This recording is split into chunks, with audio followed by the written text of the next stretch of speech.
Before Tamriel held its first breath of wind, before the mountains of Skyrim rose from the primordial dark, there was nothing that could be called silence, because silence requires something against which to measure itself.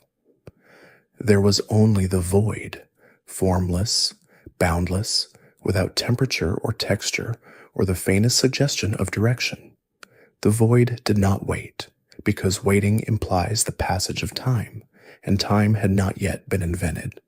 What existed instead was a condition so total and so absolute that even the gods who would later emerge from it struggled to describe what it had felt like to be inside it.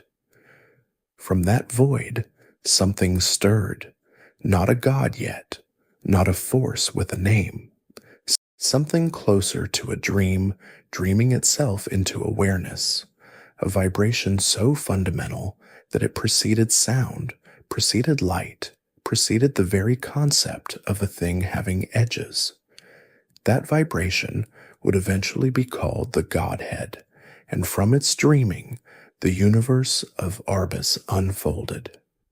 Anu and Padme emerged from that dreaming, one representing stasis and light, the other representing change and shadow, and in the space between their eternal opposition, the Ata'ata were born. These were the spirits who would become gods, mortals, and everything in between. From this foundation, the story of Skyrim began, a vast and layered history stretching from the birth of existence itself to the frost-bitten mysteries still breathing beneath the surface of the coldest province in Tamriel. This is a journey that does not move in a straight line. Skyrim's history accumulates the way ice accumulates on stone, slowly, invisibly, and with tremendous weight. The timeline ahead covers the earliest cosmological events that shaped the land itself, moves through the forgotten civilizations that carved their names into mountains and buried their secrets in unmarked vaults, follows the wars and betrayals and quiet disappearances that no history book fully explains, and arrives at last at the mysteries that still linger in the corners of the game's world, the unanswered questions, the unresolved threads, the silences that suggest something enormous just beneath the surface. If stories told in the deep hours of the night are what keep you watching, consider subscribing. This channel exists to follow those stories wherever they lead, and there is always more waiting to be uncovered. The earliest age of Arbus did not resemble anything a mortal mind could hold comfortably. The spirits who inhabited that primordial era experienced existence in a way that had no fixed form, no stable identity, and no clear boundary between self and world. These Ata'ata moved through the pre-creation like currents in a sea that had not yet decided to be water. Among them, two forces of particular consequence began to take shape. Anu, drawn toward stillness and the preservation of existing states, generated from within himself a soul, a reflection of his own nature that would eventually crystallize into Anwi-El, the soul of all things. Padme, drawn toward motion and transformation, generated his own reflection, which would become Sithis, the embodiment of change so radical it bordered on destruction. Between these two principles, the Aurbis, the great wheel of existence, found its shape. The Aedra and the Daedra emerged from this primordial negotiation between stasis and change. The Aedra were those at Ada who agreed, under the guidance of the god Lorcan, to sacrifice portions of their divine essence to create the mortal plane, a project so costly that some of them diminished almost entirely in the process. The Daedra, by contrast, refused that sacrifice. They retained their full divine nature and continued to exist as sovereign powers in the outer realms, each governing a plane shaped entirely by their own will and personality. The mortal plane that resulted from the Daedric sacrifice was Nirn, the world, and it bore from its first moment the marks of the cost paid to make it. Lorcan himself was a figure of tremendous ambiguity. The creation myths recorded by different cultures of Tamriel describe him differently, as a trickster, as a martyr, as a villain, as a necessary catastrophe. What most accounts agree upon is that Lorcan convinced or compelled the Aedra to participate in the creation of Nirn, and that when the other gods realized the full cost of what they had done, their response was severe. Magnus, the god of magic, fled the project entirely, tearing a hole in the fabric of the created world as he left, a hole that became the sun. His lesser spirits followed, and their departure created the stars. Those Aedra who remained, diminished and anchored to the world they had made, became the 8 divines worshipped throughout Tamriel. Lorcan's punishment for his perceived deception was the removal of his divine heart, which was cast down to Nirn and buried deep in the earth of what would eventually become Morrowind. That heart did not simply rest, it persisted, and the persistence of Lorcan's heart beneath the earth of Tamriel would thousands of years later become one of the most consequential geological and theological facts in the continent's history. But that consequence would not arrive for a very long time. In the earliest ages, Nirn was still settling into itself, cooling, hardening, learning the difference between sea and stone. Skyrim itself took shape slowly. The Velothi Mountains and the Jarl Mountains rose along its borders through processes that the ancient Nords described not as geological events, but as the actions of gods, specifically the actions of Kine, the goddess of storms, and soon the shield thane of shore. In Nordic theology, the mountains were not simply rock. They were the bones of the world, placed deliberately, and the wind that moved between them was the breath of a divine presence that had never fully departed. The cold that settled over the northern reaches of Nirn was understood as a kind of sacred condition, not hostile, but clarifying. The north was a place where only the strong survived, and the strength required was understood as a form of spiritual worthiness. The earliest inhabitants of Skyrim were not human. Long before the Nords arrived, the land was shaped by forces and peoples whose names survive only in fragments. The most significant of these early presences were the Snow Elves, a branch of Mer culture that had established itself across the northern reaches of Tamriel during the Merethic era, the age before recorded history. The Snow Elves called themselves the Falmer, and in their earliest incarnation, they were a sophisticated people.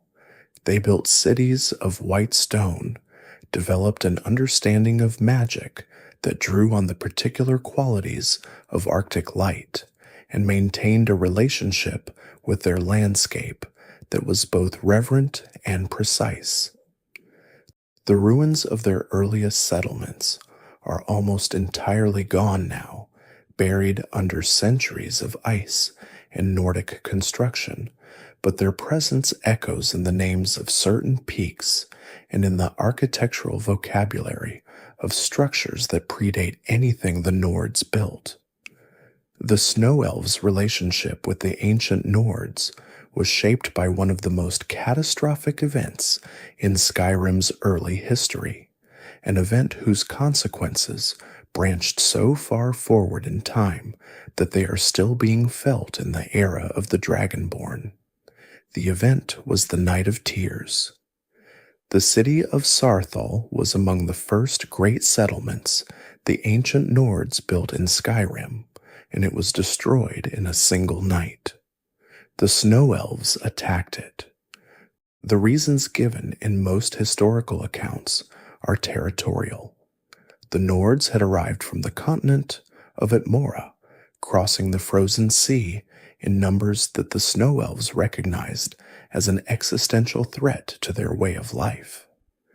The attack on Sarthal was, by this reading, a preemptive strike against an encroaching colonizing force. The Nords who survived fled north to Atmora, where they gathered under the leadership of Ysgramor and eventually returned to Skyrim in force. But the Night of Tears concealed something deeper than a territorial dispute.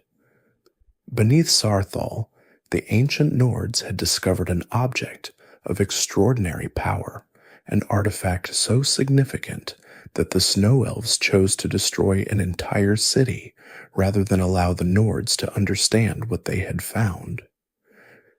That object was the Eye of Magnus. Its discovery predated the Nord settlement of Skyrim, buried there perhaps since the earliest days of creation, and its presence beneath the soil of that particular city was not accidental. The Eye of Magnus was a fragment of the god Magnus himself, a piece of the divine architecture that had been left behind when Magnus fled the creation of Nirn. The Snow Elves had known about it. The ancient Nords stumbled upon it without understanding what they held. Ysgramor's return to Skyrim with his 500 companions, the famous 500 companions, the bus of Nordic legend, was the beginning of the end for the Snow Elves as a free people. The war that followed was total and methodical. The Nords drove the Snow Elves from their cities, hunted them through their forests, and pursued them into every corner of the land. The Snow Elves who survived the initial campaigns sought refuge in the underground realm of the Dwemer. The dwarves, the deep folk, the master craftsmen who had built their civilization in the caverns and tunnels beneath Skyrim's surface. The Dwemer agreed to shelter the Snow Elves. The price they demanded was servitude, and with it came something worse. The Dwemer fed the Snow Elves toxic fungi. The blindness that resulted was not accidental. It was engineered. Over generations, deprived of light and dignity and the accumulated knowledge of their own culture, the Snow Elves devolved into the bent, feral creatures that later generations would call the Falmer. The transformation was so complete that by the time anyone outside the Dwemer's underground realm encountered them again, there was almost nothing left to suggest what they had once been. Almost nothing. In the deepest ruins of Dwemer architecture, scholars who looked carefully enough found traces, carved stones that did not match the angular Dwemer aesthetic, arrangements of objects that suggested a different kind of mind had once occupied these spaces.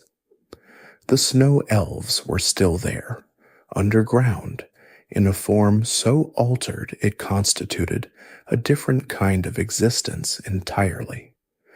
The Dwemer themselves were a civilization of such technical and philosophical sophistication that their disappearance remains, in the era of the Dragonborn, one of the most persistently unresolved mysteries in Tamriel's history. They had arrived in Skyrim during the Merethic era, establishing their great underground cities, Blackreach, Nuchuan-Zel, Mzulft, Alftand, as expressions of a philosophical system that rejected divine authority entirely. The Dwemer did not worship the gods. They studied them. They dissected the principles of divinity with the same methodical precision they applied to mechanical engineering, and the conclusions they reached were radical enough to place them in direct conflict with the mere cultures around them. The Dwemer's relationship with tonal architecture, the manipulation of reality through sound and vibration, gave them access to technologies that appeared to outside observers indistinguishable from magic.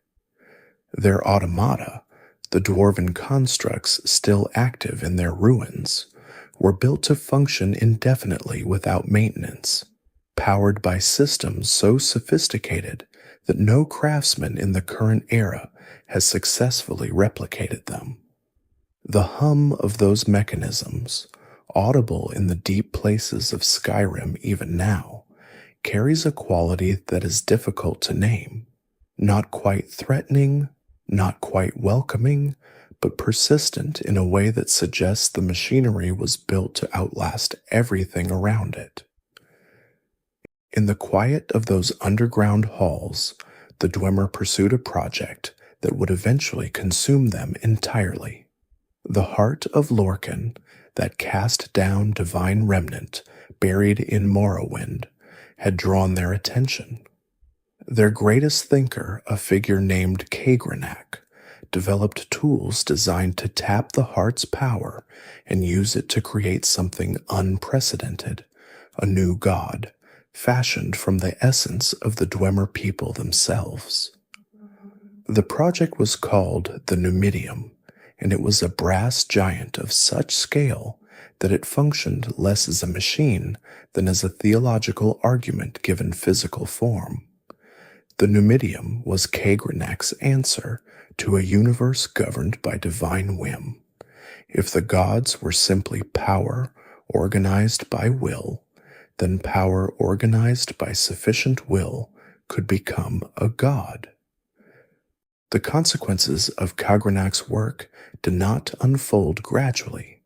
They arrived all at once, on a single day, in the year of the First Era, when the Dwemer vanished from Nirn entirely. No bodies were found, no survivors were recorded. Every Dwemer in the world, in every location simultaneously, simply ceased to exist in any form that the physical world could detect. What Kagrenak did to the heart of Lorcan in that moment, whether he succeeded in his project, failed catastrophically, or achieved something that transcended both success and failure, remains a question that Tamriel's scholars have never fully resolved. What is certain is that the Dwemer were gone, their cities left exactly as they had been in the moment of disappearance, their machines still running, their doors still sealed, their secrets still buried. The one Dwemer who survived was Yagrum Bagarn, the last known living member of the race, and his survival was a consequence of his location rather than any divine protection.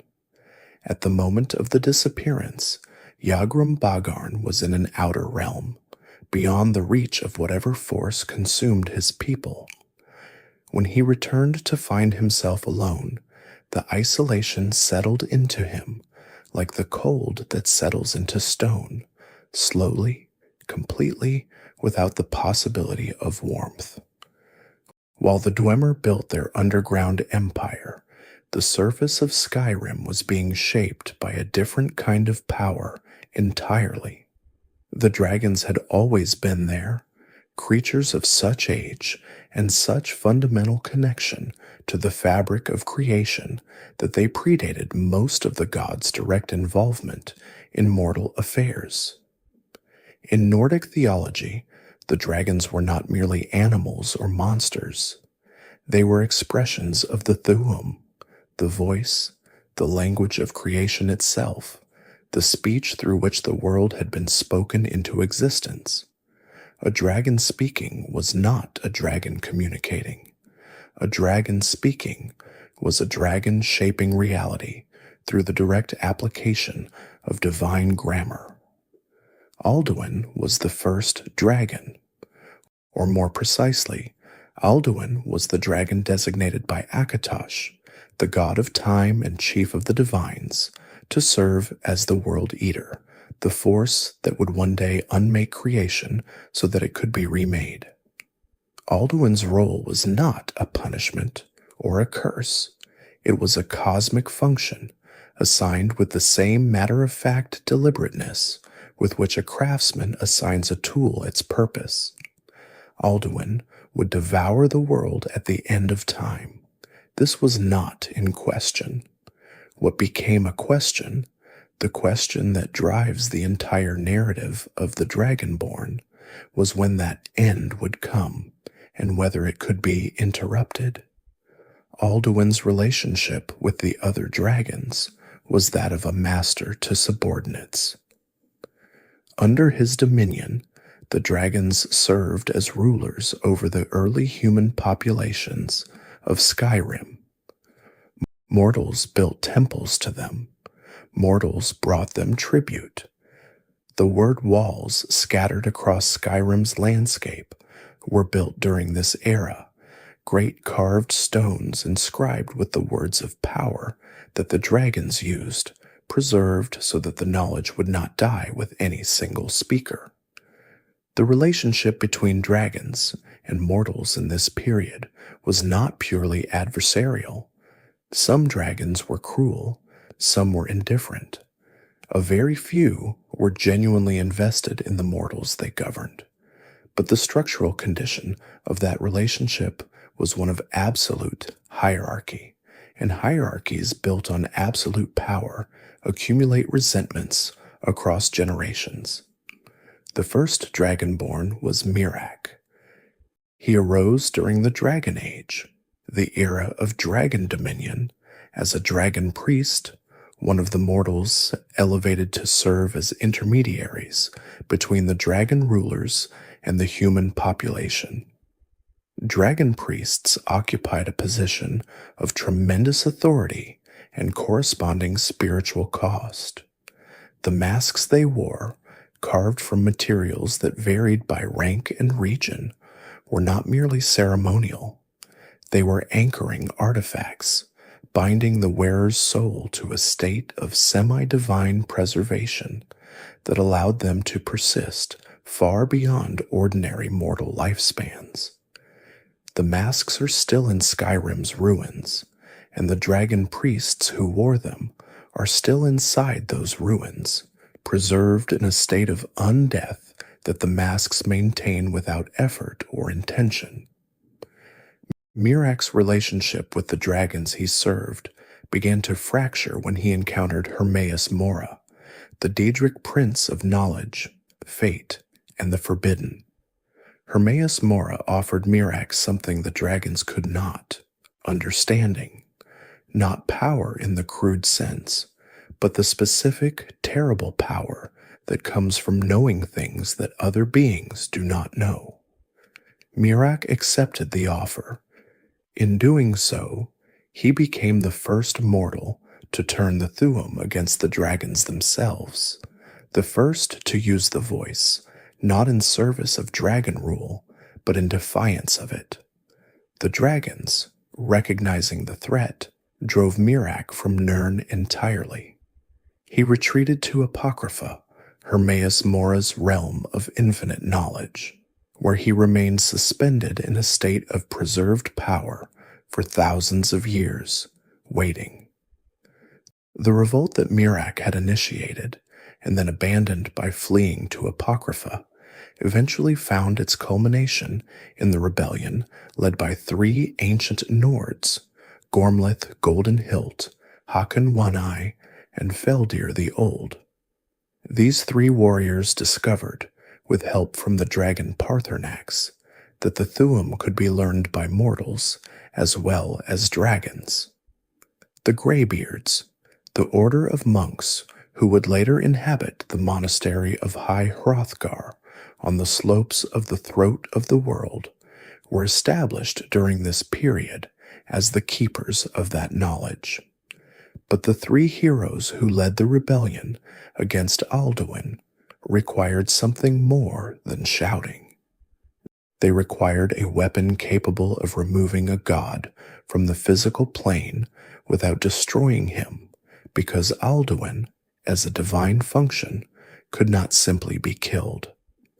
The Dragonrend shout was created by these three mortals, and its creation was itself an act of profound philosophical violence.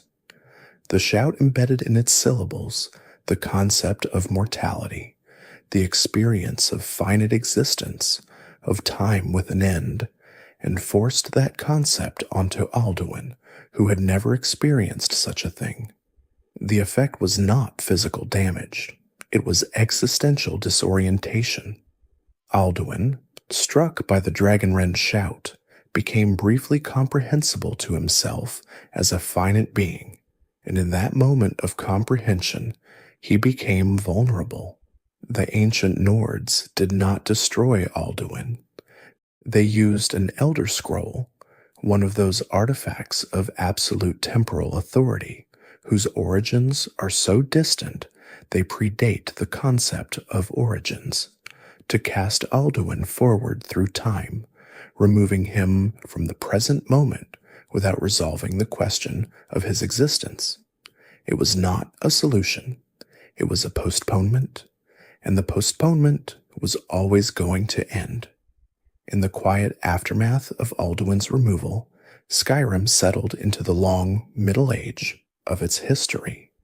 The Dragon Age gave way to the Merethic and then the First Era, and the Nords built their civilization across the land with the particular intensity of people who had survived something that should have destroyed them. The ancient Nords were not gentle architects. Their burial mounds, the great barrows that dot Skyrim's landscape, were constructed with an understanding of death that treated the afterlife as a continuation of earthly hierarchy rather than a departure from it. The Draugr, those preserved warriors still moving through the dark of the barrows, were not accidents of necromancy. They were the intended result of burial rites designed to keep the most powerful warriors in a state of permanent readiness, guarding the tombs of their lords and the word walls inscribed with power that their culture had spent generations accumulating. The First Era brought the formation of the Alessian Empire to the south, and with it, a new theological order that would reshape Tamriel's religious landscape for centuries. The Alessian doctrines, developed by the monk Maruk under divine inspiration of disputed authenticity, reinterpreted the nature of the divines in ways that systematically erased the elven contributions to Tamrielic theology and elevated a human-centric cosmology in their place. Skyrim's Nords, already inclined toward their own distinct religious tradition, centered on the Nordic pantheon rather than the imperial divines, maintained a complicated relationship with Alessian influence, accepting some elements, rejecting others, and preserving in their own practices a layer of pre-imperial belief that persisted quietly beneath whatever official theology the current empire promoted. The mystery of Isgrimor's tomb, located in Ingle Barrow near Windhelm, contains within it a question that the game's lore never fully resolves. Ingle, Isgrimor's son, died during the crossing from Atmora, drowned, the official account states, in a storm that struck the fleet before it reached Skyrim's shores.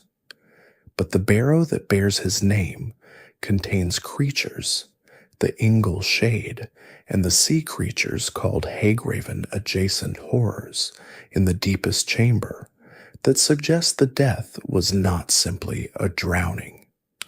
The nature of what guards Ingle's remains and the specific character of the enchantments placed on that location point towards something that happened in the water that the surviving accounts chose not to record. The Second Era arrived with the collapse of the Roman Empire and the long interregnum that followed, a period of political fragmentation during which Skyrim, like most of Tamriel, existed in a state of competing claims and unstable alliances. The Akaviri potentates governed Tamriel briefly during this period, their influence leaving traces in the architecture and administrative traditions of several provinces. In Skyrim, the interregnum period is associated with the proliferation of bandit kingdoms and the gradual degradation of the road networks that had maintained communication between the hold capitals during the imperial period. It was also during this period that the Companions, the warrior organization based in Whiterun, underwent the transformation that the game never fully explains in its main questline. The Companions' origin stretches back to Isgrimor's 500, and the organization maintained an unbroken tradition of warrior excellence across thousands of years. But at some point in the Second Era, a splinter faction within the Companions made contact with a group of Daedric-adjacent entities called the Glenmoral Witches, and through that contact, the Circle, the Companions' inner leadership, became werewolves. The specific circumstances of that negotiation, the identities of the individuals involved, and the precise nature of the agreement reached with the Glenmoral Witches are details that the game buries in fragments of dialogue and journal entries rather than presenting directly. What the lore makes clear is that the transformation was accepted deliberately for reasons that seemed strategically sound at the time, and that the acceptance created a secret that the Companions would carry for generations, a secret with costs that accumulated the way all secrets accumulate, through the slow pressure of concealment. The Third Era opened with the reunification of Tamriel under Tiber Septim, and Tiber Septim's relationship with Skyrim is one of the more densely layered mysteries in the game's lore. Tiber Septim was a Nord. He was born in Skyrim, or in Atmora, or in High Rock. The sources disagree, and the disagreement is not accidental. The uncertainty around Tiber Septim's origins reflects a broader pattern in his life, the deliberate construction of a mythology around a historical figure whose actual biography was considered strategically inconvenient. What the lore does establish clearly is that Tiber Septim was Dragonborn, the first Dragonborn emperor, and that his conquest of Tamriel was achieved not through military force alone, but through the application of the Thu'um in ways that conventional armies could not counter.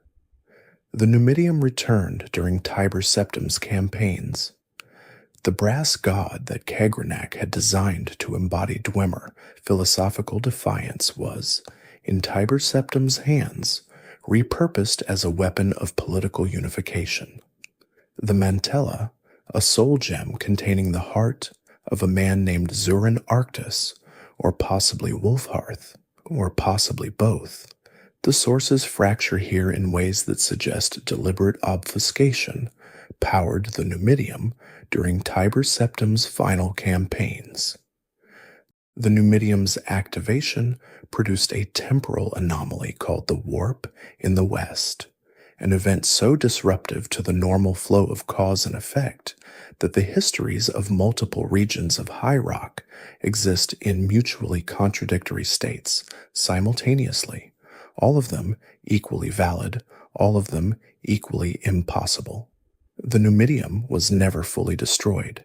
It was deactivated, disassembled, its components scattered and hidden. But the components persisted, and the question of what would happen if they were reassembled persisted alongside them, a quiet and patient danger waiting in the margins of official history. Tiber Septim's apotheosis His transformation into the divine Talos after his death created a theological fracture that would not fully rupture until the Fourth Era. The Aldmeri Dominion, the coalition of Altmer and Bosmer nations that emerged as Tamriel's dominant political power in the late Third and early Fourth Eras, rejected the divinity of Talos on philosophical grounds that were also deeply political. The Altmer, the High Elves, maintained a theological tradition that traced their heritage directly to the Aedra, who had sacrificed themselves to create Nirn, and the elevation of a human to divine status within that framework was not merely offensive. It was, from the Altmeri perspective, a category error of cosmic proportions, an assertion that the boundary between mortal and divine was permeable in ways that their entire civilization was organized to deny. The White Gold Concordat, signed at the end of the Great War between the Empire and the Aldmeri Dominion, banned the worship of Talos throughout imperial territory. In Skyrim, where Talos was not merely a divine, but a cultural ancestor, a Nord-made god, the Concordat was received as something closer to a desecration than a political compromise. The Stormcloak Rebellion, that forms the backdrop of the game's Civil War questline, drew much of its emotional force from this prohibition. Ulfric Stormcloak's stated cause was the freedom to worship Talos. His actual motivations were more complicated, more personal, and in some respects more troubling. But the Talos question gave the rebellion a spiritual dimension that made it legible to ordinary Nords in a way that purely political grievances might not have. The mystery of Ulfric Stormcloak himself is worth dwelling on. Ulfric studied at High Hrothgar under the Greybeards, learning the Thu'um in the traditional manner. He left before completing his training, a fact the Greybeards note with something that, in their measured speech, functions as disapproval. During the Great War, Ulfric was captured by the Aldmeri Dominion and tortured for information. The Thalmor, the Aldmeri intelligence apparatus, records, accessible in the game through the questline that takes the player to the Thalmor embassy, indicate that Ulfric may have provided information under torture that cost Imperial lives. The Thalmor's subsequent decision not to eliminate Ulfric, but to allow him to continue his rebellion, suggests that the Dominion considered a divided Skyrim more strategically useful than a unified one. Ulfric may have known this. He may not have. The game does not resolve it. The assassination of High King Torrig, which Ulfric committed using the Thu'um, a shout that struck Torrig down in his own court, is another point of genuine ambiguity. Ulfric's supporters describe it as a traditional Nordic challenge, a duel conducted according to ancient custom. His opponents describe it as murder, using a weapon Torrig had no means to counter. Both descriptions are accurate. The event is not mysterious in the factual sense. It happened, and the accounts agree on what happened, but it is mysterious in the moral sense, and the game's refusal to adjudicate between the two interpretations is one of its more sophisticated narrative choices. High Hrothgar itself carries mysteries that the Greybeards do not address directly. The monastery sits at 7,000 steps above the base of the throat of the world, and the path to it is marked by inscribed tablets that function simultaneously as a devotional exercise and a historical record. The Greybeards who inhabit High Hrothgar, Arngir, Bori, Einarth, and Wulfgar, are men of such advanced age and such accumulated power that their ordinary speech has become dangerous. A Greybird whispering a greeting causes the air to vibrate. When they speak at full voice, the mountain shakes. This is not metaphor. The Thu'um, accumulated over a lifetime of study and practice, does not remain contained within the speaker. It radiates. The fifth Greybeard, Paarthurnax, is a dragon. He is also the most significant figure in the resolution of the Alduin questline, and his position at the summit of the throat of the world, the highest point in Tamriel, is both a geographic fact and a symbolic one. Paarthurnax was Alduin's lieutenant during the Dragon Age. He participated in the domination of mortals.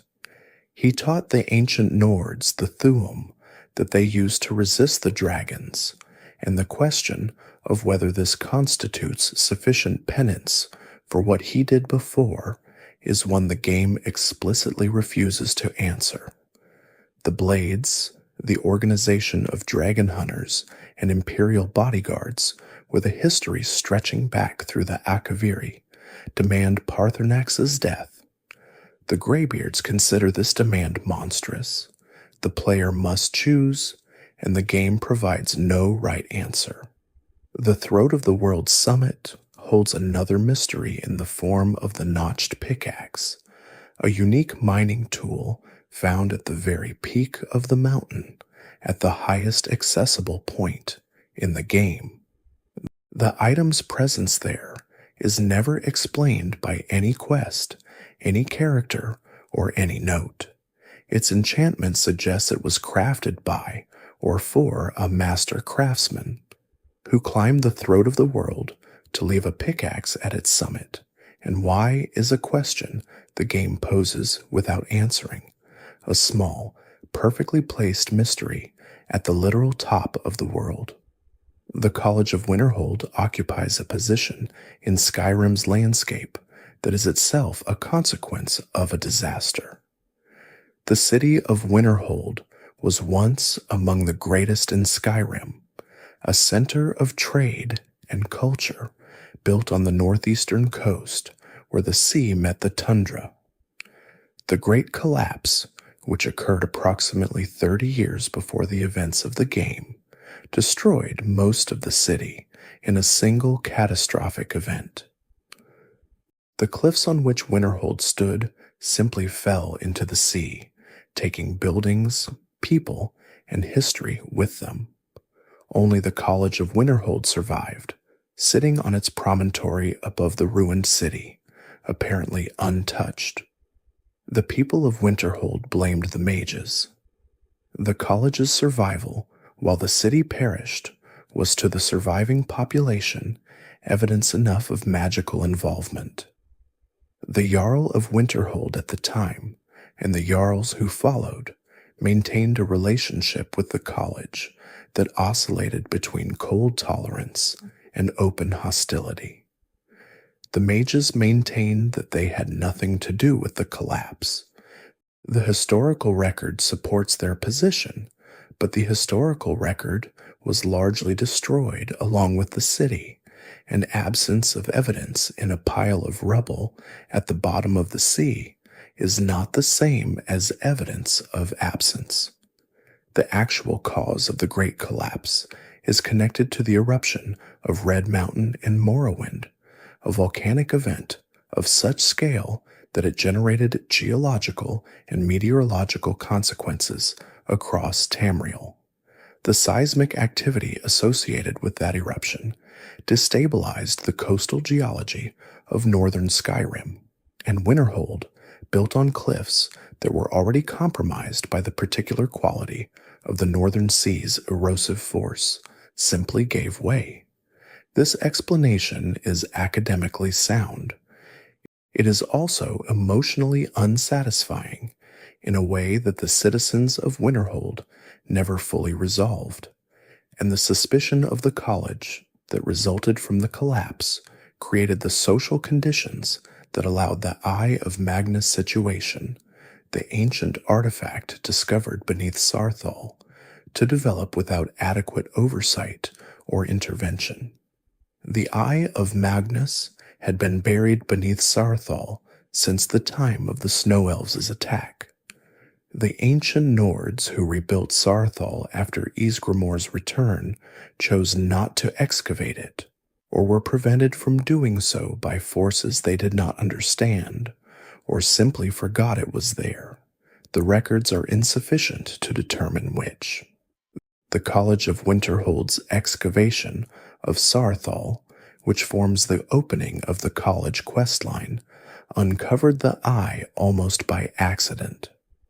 The students and faculty who encountered it first experienced its effects as a kind of pressure, a sense of something enormous pressing against the inside of reality from a direction that had no name. The Eye of Magnus was not a weapon or a tool in any conventional sense. It was a reservoir of the divine creative force that Magnus had carried with him when he fled the creation of Nirn, a concentration of magical potential so dense that its presence in the physical world created distortions in the fabric of reality around it. The Sigic Order, the oldest magical organization in Tamriel, had been monitoring the Eye of Magnus from their island of Artaeum, a location that periodically removed itself from the physical world entirely and existed in a state of dimensional adjacency. The Sigic monks who contacted the player character during the college questline were operating according to a timeline that they understood and the college did not. Their interventions were calibrated, quiet, and precise. The Order's relationship with time, their mastery of the mysticism school of magic, which allows manipulation of temporal flow, gave them access to information about the eye's significance that they shared selectively in the manner of people who understand that giving someone all available information at once is rarely the most effective way to help them. The antagonist of the college questline, Ancano, was a Falmer agent embedded in the college as an advisor. His interest in the Eye of Magnus was not academic.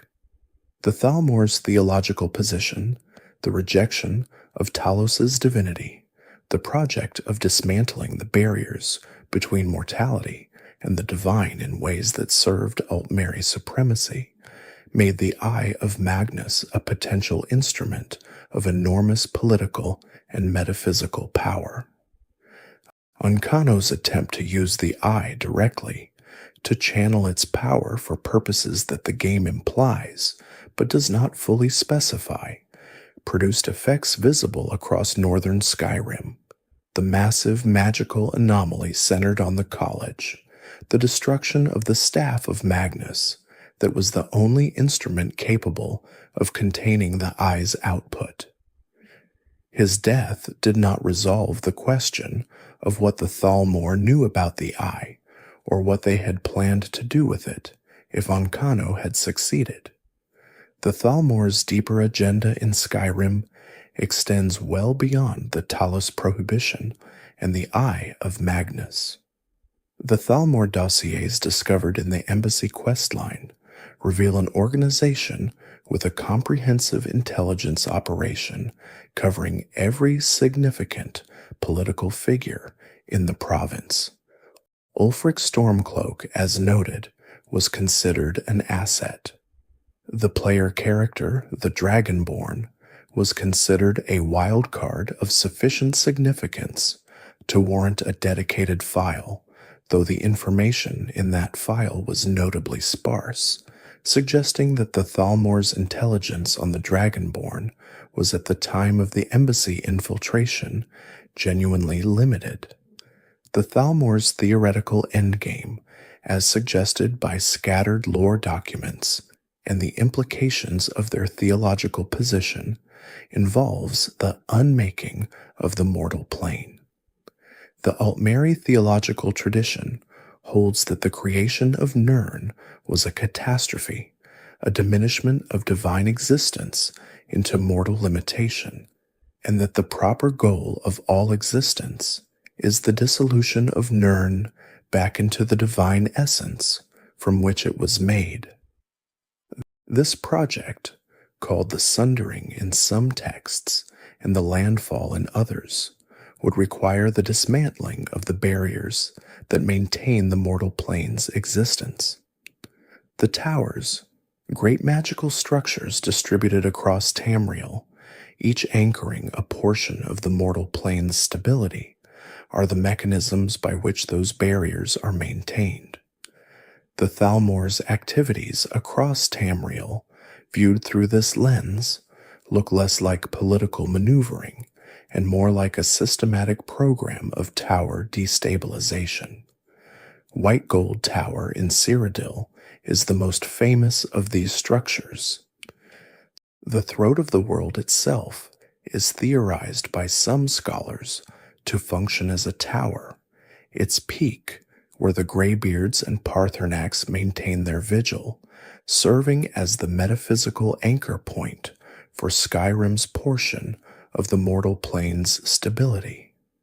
If the throat of the world functions as a tower, then the activities that take place at its summit during the main quest line, the confrontation with Alduin, the use of the Elder Scroll, the gathering of the Dragonborn's power, are not merely personal or national events. They are events of cosmological significance, affecting the stability of the world itself. The companion's quest line, running parallel to the main story, involves the discovery and resolution of the werewolf curse that the Circle has carried for generations. The Glenmoral witches, who originally granted the curse or gift, depending on perspective, maintain a coven in the wilderness of Skyrim that operates according to Daedric principles associated with Hircine, the Daedric prince of the Hunt. The nature of the agreement between the early companions and the witches is never fully specified, but its terms appear to have included the souls of those who died while carrying the beast blood, those souls going to Hircine's realm, the hunting grounds, rather than to Sovngarde, the Nordic afterlife. The companions who died as werewolves were, by the terms of this agreement, permanently separated from the warrior's paradise their culture promised them. Codlac Whitemane, the harbinger of the companions at the time of the game's events, spent his final years attempting to find a way to free himself from this arrangement, not for the power it would restore, but for the afterlife it would allow. Codlac's death at the hands of the Silver Hand, the anti-werewolf organization whose activities form the antagonist structure of the companion's questline, occurs before he achieves his goal. His spirit ends up in Sovngarde regardless, a fact that suggests either that the terms of the Glenmoril arrangement were not as absolute as feared, or that Codlac's rejection of the beast blood in his heart, even without the formal ritual of cleansing, was sufficient to redirect his soul. The game does not explain which interpretation is correct. Sovngarde itself is accessible in the main questline, and its nature raises questions that the game's cosmology does not fully resolve. The Nordic afterlife is a physical place, or something that functions as a physical place, accessible through a portal in the throat of a dead dragon. The Hall of Valor, presided over by Shor, the Nordic name for Lorcan, is a realm of feasting and combat where the honored dead wait. The word wait is significant. Sovngarde's dead are not at rest in any passive sense. They are preserved, active, aware, and in the era of the game's main questline, they are being consumed. Alduin, having been cast forward in time and having returned to the present, discovered that he could not simply devour the world as his divine function required, but he could devour the souls in Sovngarde, feeding on the accumulated essence of generations of Nordic warriors and growing stronger in the process. The three ancient Nords, Gormleth, Hakon, and Feldir, are present in Sovngarde when the Dragonborn arrives. They have been there since the First Era, preserved in the amber of the afterlife, and they remember what they did. Gormleth, who was the most aggressive of the three in the original conflict with Alduin, is still aggressive. Hakon carries the weight of uncertainty about whether the decision to postpone rather than destroy Alduin was correct. Feldir, who argued for the use of the Elder Scroll, maintains a quieter confidence. The dynamic between them is a compressed version of the moral argument that runs through the entire quest line. The question of whether a problem deferred is a problem solved or merely a problem inherited by someone else. The Dark Brotherhood quest line in Skyrim involves the assassination of the Emperor of Tamriel, a plot that begins as a child's prayer to Sithis and ends with the death of Titus Mede II. The Brotherhood's relationship with Sithis and the Night Mother, the physical vessel through which Sithis communicates assassination contracts, is a theology of death that the game treats with the same documentary steadiness it applies to the worship of the divines. The Night Mother's body, preserved in a coffin that the Brotherhood carries with them, is one of the more genuinely unsettling objects in the game's world. The Listener, the title given to the one person capable of hearing the Night Mother's voice, is a role that the Brotherhood has been without for some time before the events of the game, and the absence of that communication has degraded the organization's theological coherence to the point where the sanctuary in Skyrim is operating on tradition and inertia rather than divine direction. The assassination of Titus Mede II is not simply a political event. The Emperor's death, engineered by a figure called the Gourmet and a conspiracy within the Empire itself, creates a succession crisis at a moment when the Empire is already stretched thin by the Stormcloak Rebellion in Skyrim and the ongoing Cold War with the Aldmeri Dominion.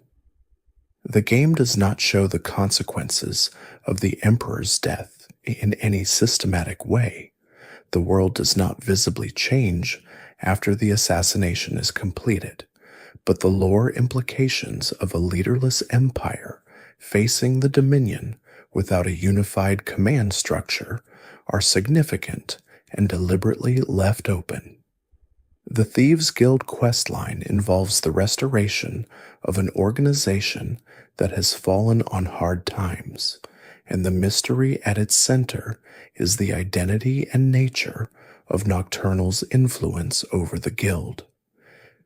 The Nightingales, the inner circle of the Thieves' Guild, who serve as agents of Nocturnal, the Daedric prince of darkness and luck, have made an agreement with Nocturnal that mirrors, in structure, the agreement the companions made with the Glenmoril witches, in exchange for Nocturnal's patronage, a patronage that manifests as the particular luck that allows skilled thieves to operate in ways that defy rational probability. The Nightingales agree to serve Nocturnal in her realm, the Evergloam, after death. The Skeleton Key, the artifact at the center of the questline, is an object of Nocturnal's power capable of unlocking any lock, including metaphorical ones, including the locks on potential and possibility that normally constrain mortal achievement. The Skeleton Key's theft by Mercer Fry and his use of it to open the vault beneath Erkingthand connects the Thieves' Guild questline to the Dwemer mystery in a way the game handles with characteristic understatement. The vault beneath Erkingthand contains the eyes of the Falmer, gemstones of extraordinary value whose origin and purpose are never fully explained. The Falmer who guard them, blind and feral in the deep dark of the Dwemer ruin, are the descendants of the Snow Elves who sought refuge there thousands of years ago. The eyes they guard are, by implication, connected to what they lost, their sight, their culture, their history, though the game does not make this connection explicit. The Dawnguard questline introduces the Elder Scrolls themselves as physical objects with weight and consequence in the narrative. Serana, the vampire who carries one of the Elder Scrolls, has been sealed in Dim Hollow Crypt by her own father, a fact that is presented straightforwardly, but whose implications accumulate slowly. Lord Harkon, the leader of the Volkihar vampire clan, seeks to use the Elder Scrolls to permanently blot out the sun using a prophecy called the Tyranny of the Sun. The prophecy requires the blood of a daughter of Cold Harbor, a vampire created directly by the Daedric prince Molag Bal, and Serana is one of very few such individuals in existence. The mystery of Serana's mother, Valerica, who sealed herself in the Soul Cairn to protect the second Elder Scroll from Harkon, opens a dimension of the questline that the main plot never fully explores. Valerica's relationship with Harkon before his transformation into a vampire lord, the specific circumstances of Serana's becoming a daughter of Cold Harbor, and the nature of the ritual performed in Molag Bal's honor that created her. These are details the game provides in fragments through Serana's careful and somewhat guarded recollections, in a way that suggests a history of considerable violence that Serana has spent a long time learning to hold at a careful distance. The Soul Cairn itself is one of the more philosophically significant locations in the game. It is a realm owned and operated by entities called the Ideal Masters, beings who were once mortal sorcerers and who transformed themselves into pure crystalline embodiments of power by abandoning their physical forms entirely. The Soul Cairn is where the souls trapped in black soul gems end up, and the condition of those souls, wandering a gray landscape of perpetual twilight, unable to rest, unable to progress, aware of their situation, but unable to change it, is the game's most direct engagement with the question of what the practice of soul trapping actually does to the soul being trapped. The Ideal Master's relationship with the souls in the Soul Cairn is one of ownership and consumption. They feed on the essence of trapped souls over time, and the landscape of the cairn, the architecture of bone and crystal, the perpetual gray light, the temperature that is neither warm nor cold, but somehow less than both, reflects the aesthetic preferences of beings who have spent so long as pure abstraction that they have forgotten what warmth felt like. The Durnavir, the dragon imprisoned in the Soul Cairn, was not placed there by the Ideal Masters as punishment. He was tricked there by a deal that he entered in good faith, and that was honored in the most technically literal and spiritually dishonest way possible, a fact that, in a game full of deals that go wrong, stands as one of the more quietly devastating examples. The Dragonborn DLC introduces Solstheim, an island off the northern coast of Morrowind, previously covered in snow and populated by Nords, now partially transformed by volcanic ash from the Red Mountain eruption and populated by a mixed community of Dwemer refugees and indigenous Skal. The Skal are a Nord-adjacent culture with a theological tradition centered on the Allmaker, a divine principle of creation whose relationship to the mainstream Tamrielic pantheon is unclear and whose practices involve a relationship with the natural world that is simultaneously more intimate and more structured than anything found in mainland Nordic religion. The mystery of the Skal's isolation, their survival through the Red Mountain's aftermath, and their relationship with the stone pillars that dot Solstheim, pillars that turn out to be mechanisms for the absorption of the island's life force, forms the background against which the Mirak questline plays out. Mirak, still alive in Apocrypha after thousands of years, has been extending his influence back into the physical world through the writing of black books, texts of Hermaeus Mora's knowledge that function as portals to Apocrypha and that in Mirak's hands serve as instruments for the enthrallment of anyone who reads them. The black books themselves are one of the game's more genuinely mysterious elements. They are texts that should not exist, books written in a language that is not quite any language, containing knowledge that is not quite any knowledge, producing effects in readers that range from insight to madness to the complete dissolution of the boundary between the reader's consciousness and Hermaeus Mora's infinite archive. The scholars who wrote about them, the mages who sought them, the ordinary people who stumbled across them, all of them are either gone or changed in ways they cannot fully account for. The books are still in the world. Several of them are in Skyrim, not just on Solstheim, and the question of how they got there and who placed them and whether their placement was deliberate is one the game raises without resolving. Hermaeus Mora's interest in the Dragonborn is specific and personal in a way that distinguishes him from the other Daedric princes whose questlines the player can pursue. Most Daedric princes treat the Dragonborn as an unusually capable instrument, a mortal of sufficient power and flexibility to be useful for a specific task. Hermaeus Mora treats the Dragonborn as a potential long-term asset in the same category as Mirak, someone whose knowledge of the Thu'um represents information that Hermaeus Mora wants to possess and preserve.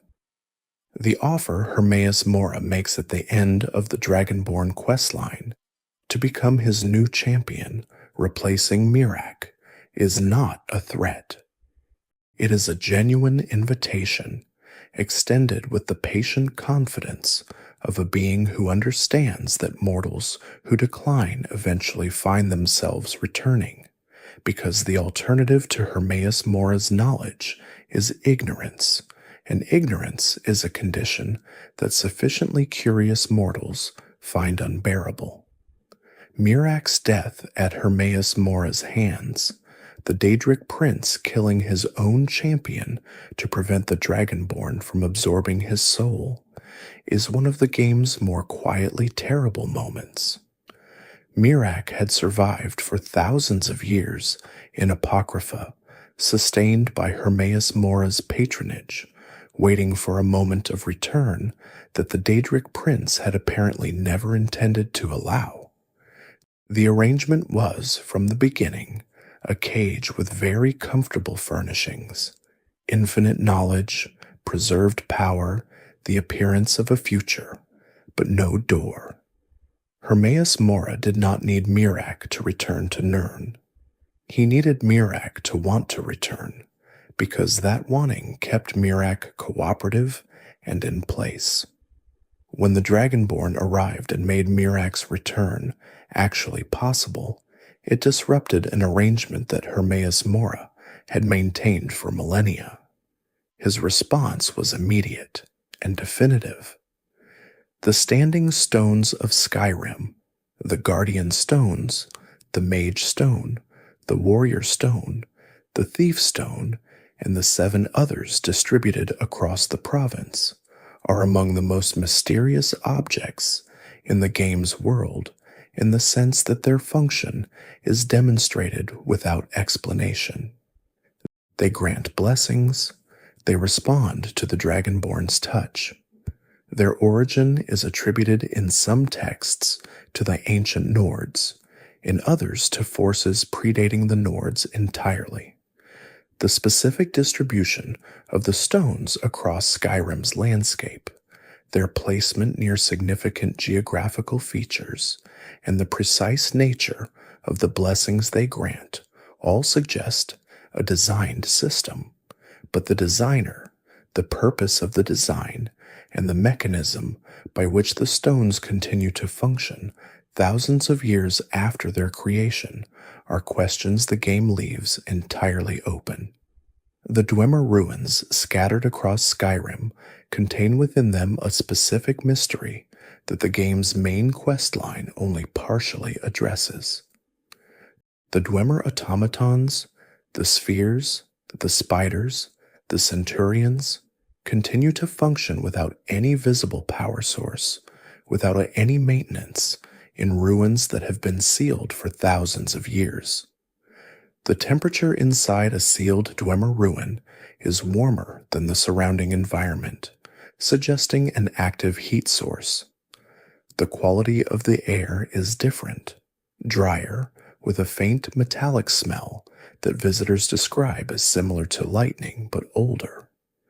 The mechanisms that power the Dwemer constructs are not visible in any accessible part of the ruins, and the scholarly consensus is that the power source is located in the deepest, most inaccessible levels that, in Blackreach and similar megasites, have never been fully mapped.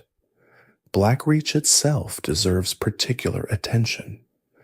The enormous underground cavern, accessible through the great lifts of Alftand, Zinchaleft, and Raldpthar, is a space of such scale that it contains its own weather, a ceiling of bioluminescent fungi that produces a cold blue light, warm air currents that suggest geothermal activity at depths below even Blackreach's floor, and a population of Falmer and Dwemer constructs that has been operating in complete isolation from the surface world for thousands of years.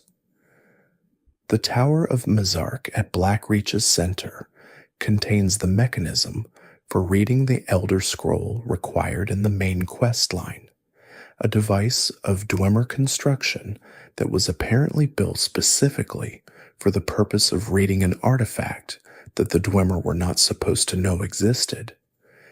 The presence of this device suggests that the Dwemer knew about the Elder Scroll, knew about Alduin, and prepared for a future in which someone would need to use that scroll against the World Eater.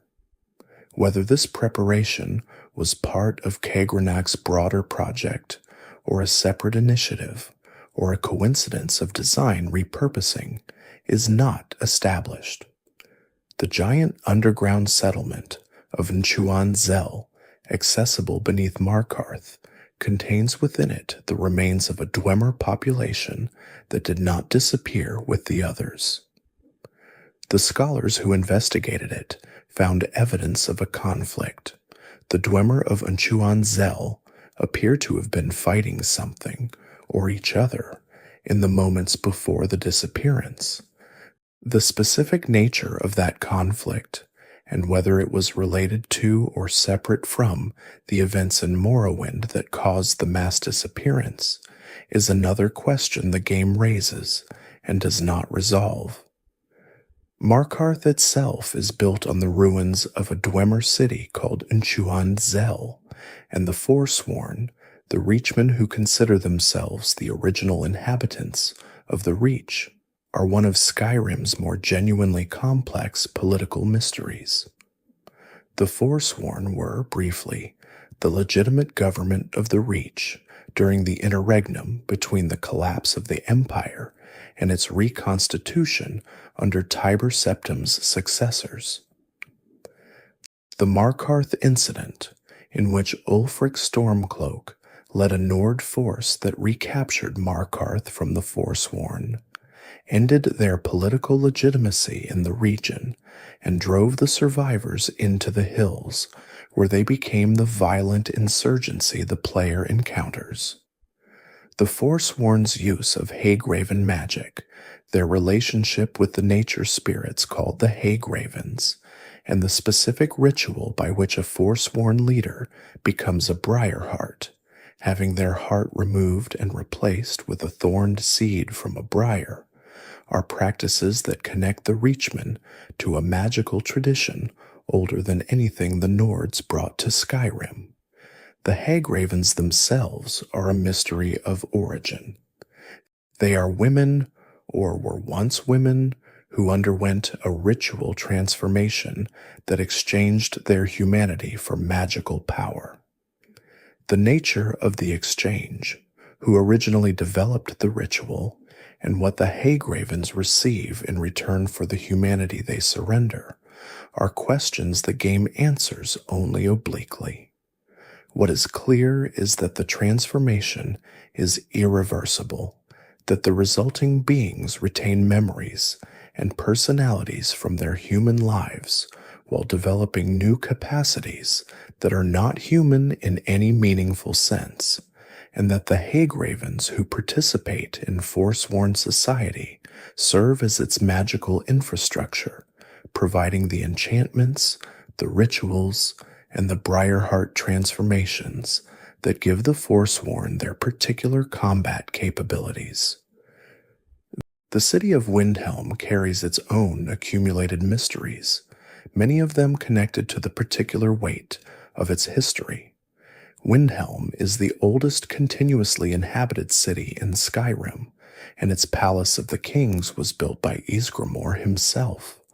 The stone of its construction is a specific gray-white that the cold has darkened over millennia, and the wind that moves through its streets has a different quality than the wind anywhere else in Skyrim, older somehow, as if the air itself has been shaped by the presence of so many generations of Nordic history pressing against it. The murders in Windhelm, the series of killings attributed to the Butcher, which form the Blood on the Ice quest line, are notable for their specificity. The killer, eventually identified as Calixto Corium, was motivated by an obsession with a dead woman and a magical artifact called the Necromancer's Amulet. But the questline contains within it elements that do not fully resolve even after Calixto's death. The court wizard, Wunferth the Unliving, had been suspected of the murders before Calixto was identified, and the evidence against Wunferth, while circumstantial, was not entirely without foundation. Wunferth's actual activities, the magical research he conducted in his tower, are never fully explained, and the specific nature of his magical practice, which earned him his epithet, is left to inference. The Ratway beneath Riften, where the Thieves' Guild maintains its headquarters in the Ragged Flagon, contains passages and chambers that extend well beyond what the Guild uses or acknowledges. The deeper sections of the Ratway are inhabited by people who appear to have been living underground for extended periods, in conditions that suggest they went underground deliberately rather than being driven there by circumstance. The Warrens, accessible from the Ratway's main corridor, house a population of the genuinely destitute, people who fell through every social safety net that Riften's corrupt governance failed to provide, and their presence is one of the game's quieter indictments of the Thieves Guild's relationship with the city it claims to protect. The Riften docks and the activities that take place there at night constitute one of the game's more understated mysteries. The Blackbriar family's control of the mead market, their relationship with the Thieves Guild, and the specific nature of Maven Blackbriar's arrangement with Nocturnal, an arrangement implied by her position as the Thieves Guild's patron and confirmed by her appointment as Jarl of Riften if the Imperials win the Civil War, form a web of connections that the game maps without fully tracing. Maven Blackbriar is one of the few NPCs in the game who appears genuinely untouchable, whose influence extends across every institution in Riften in ways that suggest her power is not merely economic, but something closer to structural. The Bard's College in Solitude holds within its archives a record of Nordic history that complements and occasionally contradicts the accounts preserved by the College of Winterhold and the Companions. The Burning of King Olaf Festival, the annual celebration in which an effigy of the ancient Nord king Olaf One-Eye is burned, is based on a poem called King Olaf's Verse that the Bard's College questline involves recovering. The poem, composed by the bard Svafnir, who was imprisoned by Olaf for writing it, describes Olaf's relationship with the dragon Numinex. Specifically, Olaf's claim to have captured Numinex through a shout battle at the summit of Mount Anthor. The recovered poem suggests that Olaf's account of the capture was significantly embellished, that the actual circumstances involved a negotiation or deception rather than a straightforward defeat in combat, and that Numinex, whose skull is mounted in Dragon's Reach and Whiterun, was not so much captured as persuaded or tricked into captivity. Dragon's Reach itself was built specifically to hold a dragon, a fact that the Jarl of Whiterun, Balgruuf the Greater, acknowledges when the Dragonborn requests its use to trap Odavying. The design of the Great Hall, with its enormous chain mechanism built into the upper floor, was an architectural choice made thousands of years before the events of the game, in anticipation of a need that the builders could not have known would arise in the specific form it did.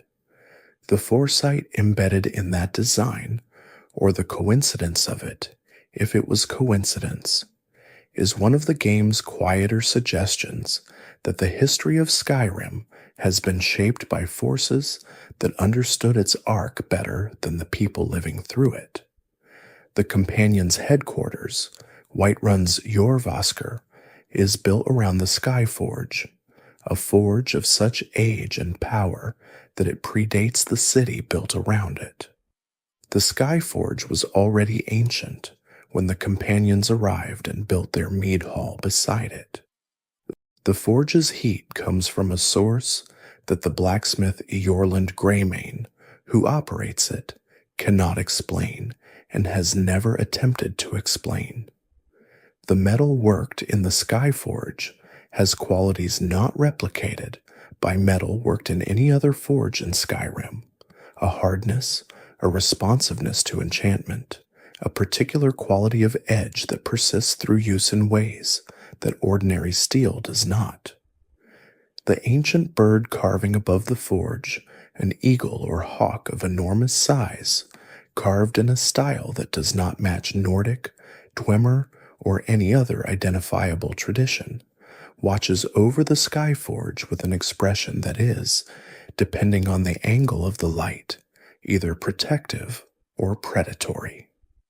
The Reach, which covers Skyrim's western border with High Rock, is a region whose geological character, the dramatic stone formations, the deep canyons, the hot springs that emerge from the ground in ways that suggest geothermal activity at significant depth, reflects a history of magical and geological violence that predates any known civilization.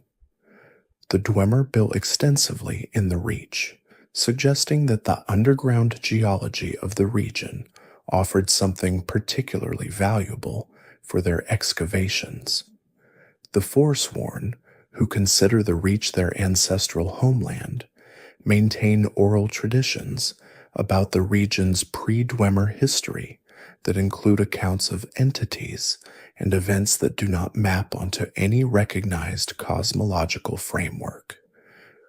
The Periite questline, which involves the Daedric Prince of Pestilence and the Natural Order, takes place partly in the Reach and involves a group of worshippers who attempted to contact Periite directly and were trapped in his realm, their physical bodies left behind in Skyrim, their souls suspended in oblivion, while their bodies remained animated by Periite's influence in a state that is neither living nor dead.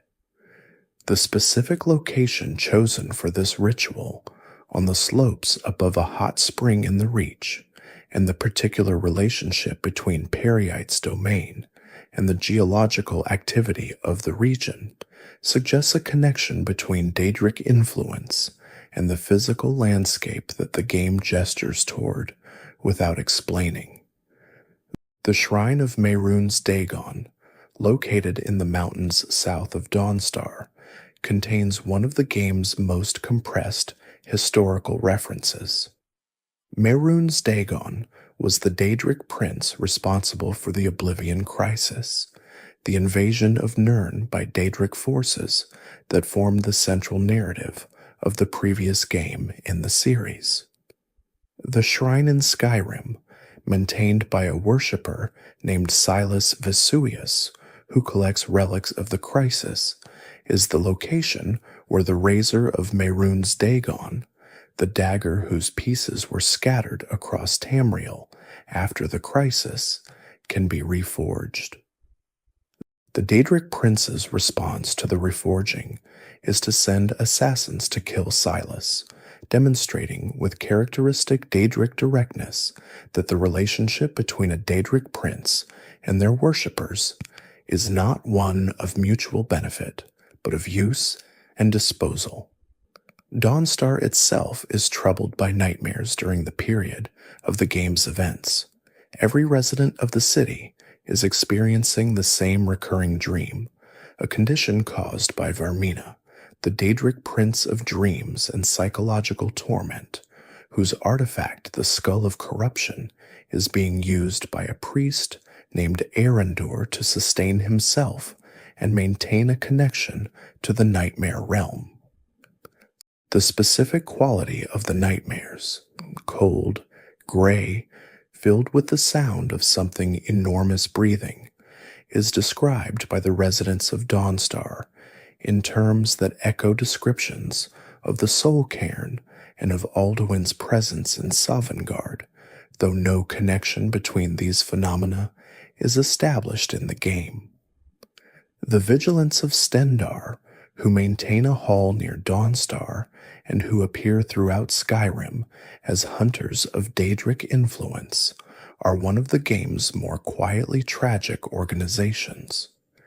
Founded in the aftermath of the Oblivion Crisis as a direct response to the failure of ordinary mortals to recognize and resist Daedric influence, the Vigilants are sincere in their mission and genuinely effective within their limitations. Their limitations are severe. The Dawnguard questline opens with the destruction of the Vigilance Hall of the Vigilant by the Volkihar vampires, and the ease with which a single vampire lord eliminates an organization that has been training vampire hunters for decades reflects the asymmetry between mortal dedication and immortal capability that runs through much of the game's treatment of the supernatural. The Atronach Forge, accessible in the midden beneath the College of Winterhold, is a device of unknown origin that allows the creation of Daedric artifacts and conjured beings through a ritual process involving specific material components placed on a specific arrangement of stones. The midden itself is the college's basement, a space used for storage, for the disposal of failed experiments, and for the containment of magical anomalies that the faculty preferred not to deal with directly. The Atronach Forge predates the college's construction, built into the bedrock beneath the promontory on which the college stands, and its origin is attributed in the college's records to the ancient inhabitants of this place, a phrase that is either a reference to the Snow Elves, to the Dwemer, or to something else entirely, without any indication of which. The Gauldur Legend, which forms the basis of a lengthy questline involving dungeons across Skyrim, involves a powerful court wizard named Gauldur who was murdered by his 3 sons, Jirik, Mikrul, and Sithis, who divided his amulet between themselves to claim his power. The High King of Skyrim at the time ordered all records of Gauldur and his sons expunged, and the subsequent erasure was so thorough that the Gauldur legend survived only in fragments and oral tradition. The reason for the erasure, whether it was to protect the High King's reputation, to conceal something about the nature of Gauldur's power, or to prevent anyone from attempting to reassemble the amulet, is not established. The amulet itself, when reassembled, is one of the most powerful magical items in the game, and the fact that a High King ordered its fragmentation and concealment suggests that its power was recognized and considered dangerous enough to justify the destruction of all historical context. The word Dovahkiin, dragonborn, does not simply mean a person with dragon blood. The compound breaks into Dova, meaning dragon, and Keen, meaning born or child. A dragonborn is, in the most literal sense, a dragon's child, a mortal born with the soul of a dragon, capable of absorbing the power of dragon souls and using the Thuum with a facility that would take an ordinary mortal decades of study to approach. The origin of the first dragonborn, the mechanism by which Akatosh bestowed a dragon soul on a mortal body, is explained in the game as a divine gift, but the specifics of how that gift operates, why some individuals receive it and others do not, and whether there are dragonborn individuals who lived and died without ever discovering their nature, are questions the game raises through implication rather than direct statement. The dragon cult, which served the dragon overlords during the Dragon Age, and whose dragon priests still haunt the ancient barrows, left behind the body of material culture that the game uses as an archaeological layer visible throughout Skyrim. The word walls, the dragon priest masks, the ritual arrangements of the barrows, and the specific architectural vocabulary of the ancient Nord structures all reflect a society organized around the reverence of beings who were simultaneously divine and physically present. The dragon cult's theology, preserved in fragments in the game's books and in the design of the burial sites, treated the dragons as intermediaries between mortals and the divine order of creation, which made the dragon's rule not merely political, but spiritual. The revolt against the dragons was therefore not just a political revolution, but a theological one, and the culture that emerged from that revolution, the culture of the ancient Nords, who built the barrows and carved the word walls, was shaped by the particular intensity of people who had rejected their gods and needed to build a new relationship with the divine from the ground up. The companion's relationship with the ancient Nordic hero tradition is complicated by the werewolf secret in a way the game explores through Vilkas and Farkas, the twin brothers who serve as the most prominent active members of the circle. Vilkas, the more intellectually inclined of the two, has spent time studying the history of the companions and is aware of the gap between the organization's legendary reputation and its current reality. Farkas, whose directness and physical capability make him the more straightforwardly heroic of the two, carries the beast blood with a pragmatic acceptance that reads less as denial than as a genuine philosophical position. The beast blood is a tool, and tools are not inherently good or evil. The disagreement between these two positions, played out in the relationship between two brothers who clearly love each other, is one of the game's more intimate treatments of a question it asks repeatedly across multiple quest lines. What does it mean to inherit something you did not choose? And what do you owe to the tradition that shaped you? The Falkreath Hold in Skyrim's southwest is associated with death in a way that exceeds its role as the location of Skyrim's largest cemetery.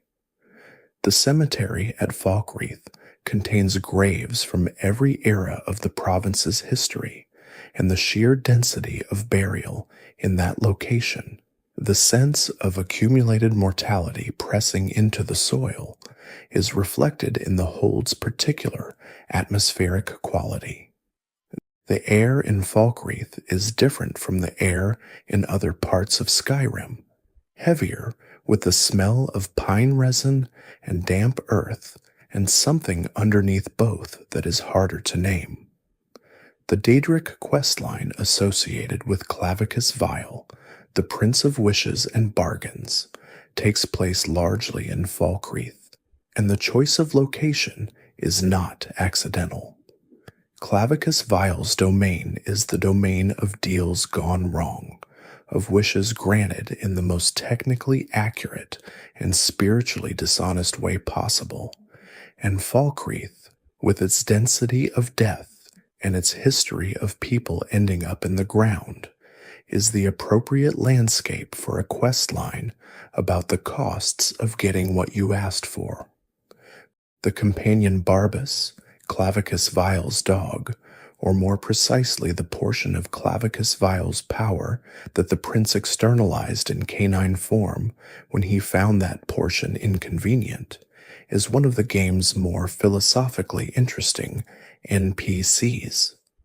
Barbas is genuinely good-natured, genuinely helpful, and genuinely concerned about the consequences of Clavicus Vile's actions in a way that Clavicus Vile himself is not. The questline's central dilemma, whether to return Barbas to Clavicus Vile and receive the mask of Clavicus Vile, or to keep the rueful axe that the questline also involves, is framed as a choice between power and mercy, but it is also a choice about the nature of Daedric princes and whether they can be meaningfully improved by the return of the parts of themselves they find inconvenient. The Dawnstar Sanctuary of the Dark Brotherhood, accessible after the destruction of the Falkreath Sanctuary, is built into the ice of a cliff face overlooking the sea, and its architecture reflects the Brotherhood's aesthetic philosophy: concealment as a form of elegance, the absence of visible structure as the most sophisticated structure of all. The Night Mother's coffin, transported there, continues to function as a communication device, and the relationship between the listener and the Night Mother that develops over the course of the questline is one of the more genuinely strange relationships in the game, a mortal taking direction from a preserved corpse on behalf of a divine principle of death, in service of an organization that treats assassination as a spiritual practice. The mystery of Aventus Aretino, the child whose prayer to Sithis initiated the Dark Brotherhood questline, is resolved within that questline, but leaves behind a residue of questions. Aventus escaped from Honor Hall Orphanage in Riften, an institution run by a woman named Grelid the Kind, whose cruelty toward the children in her care was systematic and long-standing, by walking home to Windhelm and performing the Black Sacrament. The fact that a child knew how to perform the Black Sacrament, had access to the materials required, and was confident enough in the ritual's efficacy to attempt it alone suggests a relationship with the Dark Brotherhood's tradition that the game does not explain. Where did Aventus learn the ritual?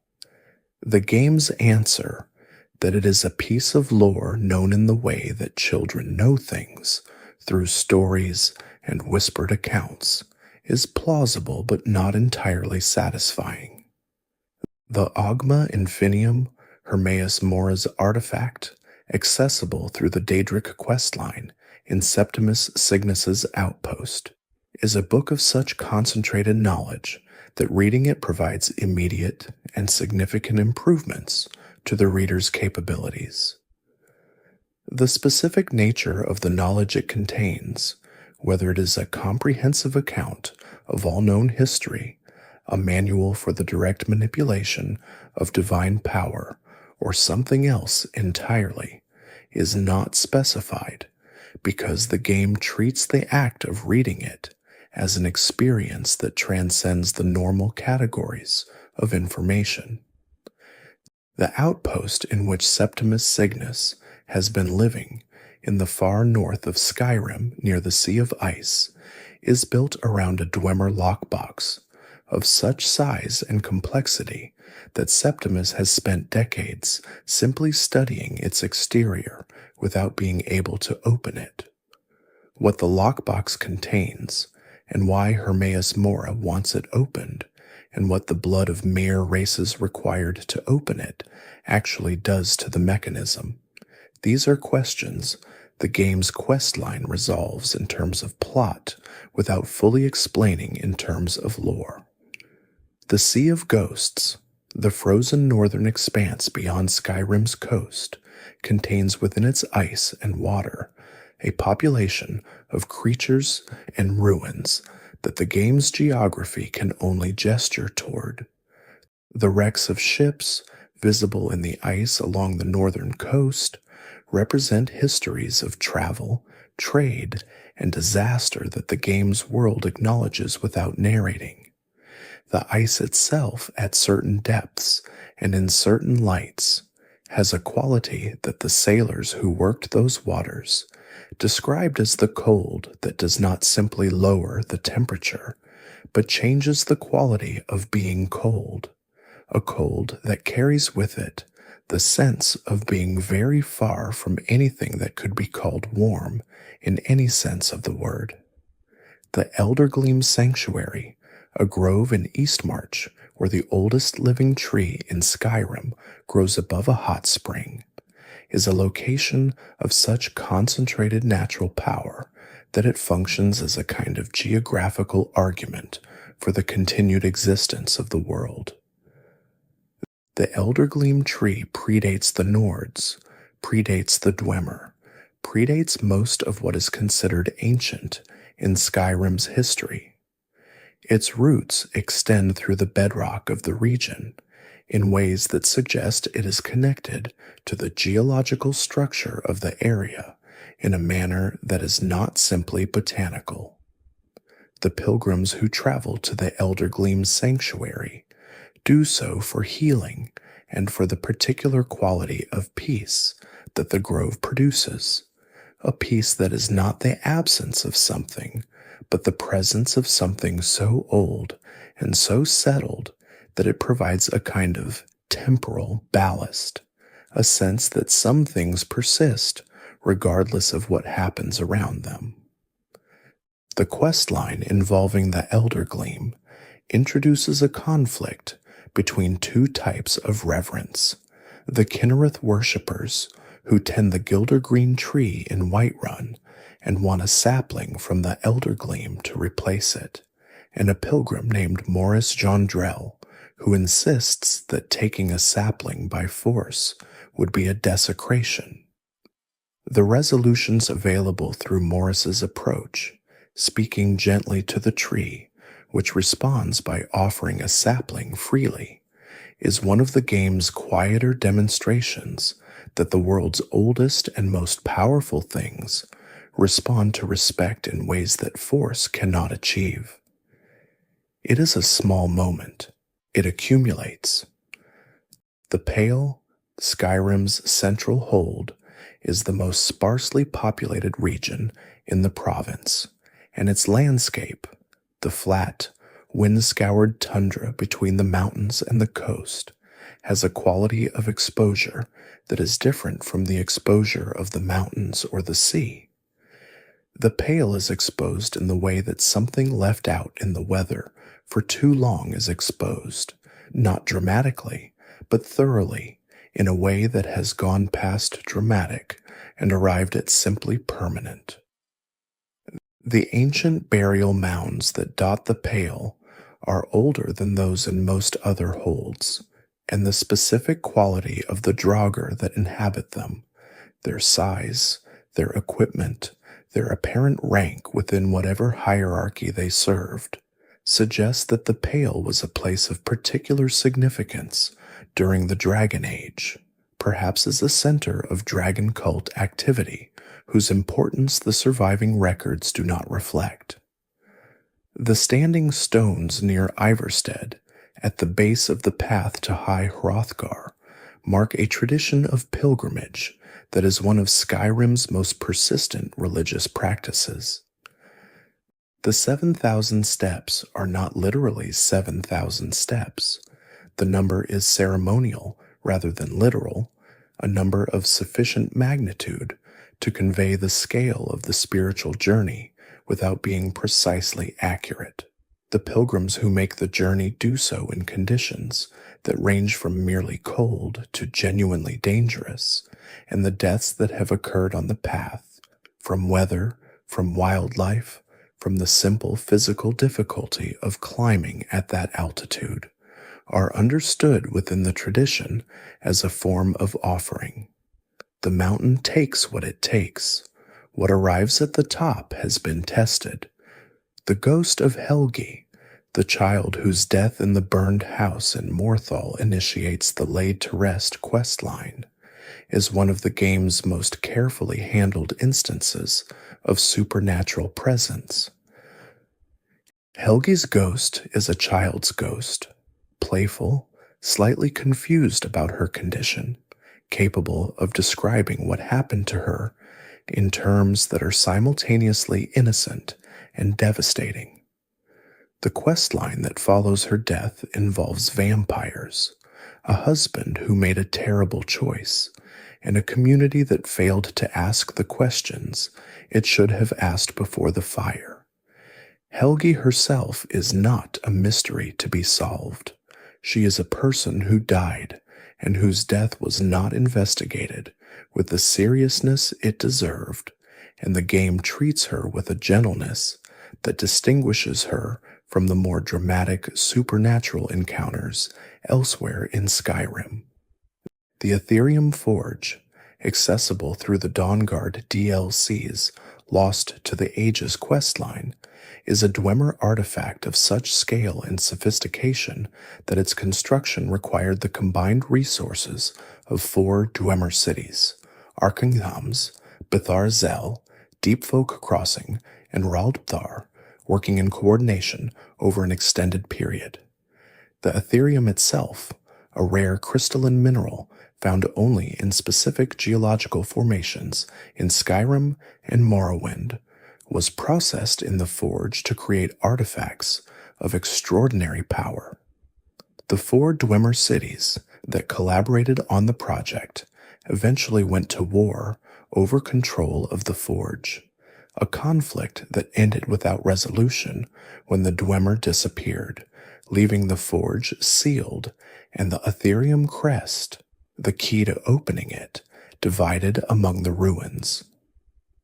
The Lost to the Ages questline involves following the notes of a Dwemer scholar named Catria, who died in Arkenthams before completing her research, and whose ghost accompanies the player through the questline with a combination of scholarly enthusiasm and the particular frustration of someone who knows they are right about something important and cannot make anyone listen.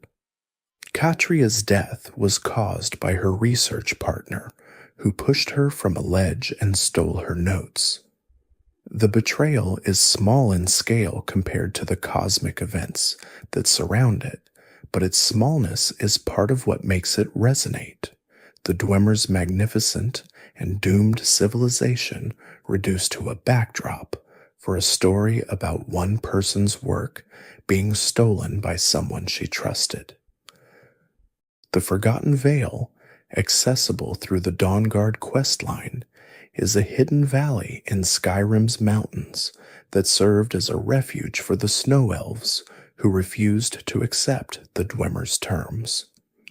The Snow Elves who retreated to the Forgotten Vale under the leadership of a figure named Knight Paladin Gauldur maintained their culture and their appearance in isolation, worshipping Ariel, the Snow Elf name for Akatosh, in a series of shrines distributed through the valley. When the Dragonborn arrives in the Forgotten Vale, Gauldur has been alone there for thousands of years. His order, the Chantry of Ariel, was transformed by a corruption that he attributes to Molag Bal's influence, a corruption that turned his fellow Snow Elves into the betrayed, the feral Falmer that populate the rest of the game's world. Gauldur alone was somehow preserved from this transformation, maintaining his form and his faith across millennia in a valley that the outside world had entirely forgotten. Though Ariel's bow, which is the objective of the Dawnguard questline's final sequence, is a weapon of such divine significance that it's used to channel the power of Oriel's blood, Serana's blood, as a daughter of Cold Harbor, against the sun would fulfill Harkon's prophecy. The counterintuitive reversal of the questline's final act, using the bow not to destroy the sun, but to restore it by firing a sun-hallowed arrow at it, is one of the game's more elegant structural choices. The weapon designed to end the sun is used to save it. The same artifact, in the hands of a different person with different intent, produces the opposite effect. The Elder Scrolls themselves, the artifacts that give the game series its name, remain the most genuinely mysterious objects in Skyrim's world. They are not scrolls in any conventional sense. They are not books, not prophecies, not records in any form that can be straightforwardly read. Each Elder Scroll contains a portion of the totality of possible history. Every event that has happened, every event that could happen, every event that might have happened in a version of the world that took a different path.